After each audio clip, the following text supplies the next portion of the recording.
shocks were pretty shot. You're not supposed to be able to just press them down. It's the new shock. It's really quite a simple process.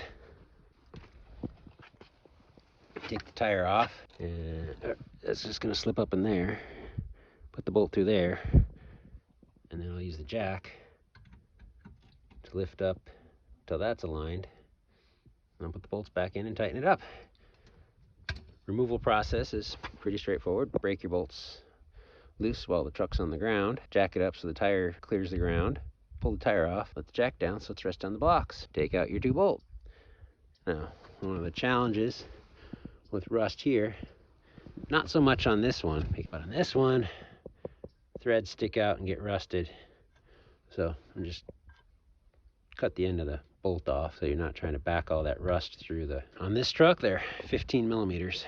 At least that's the wrench that fits it the tightest that I have. That's really all there is to it. Rinse and repeat. The whole process should take less than an hour for both sides, if you got one of those anyway. When you install a strut, got these bands on them that help keep them compressed. They're your friends.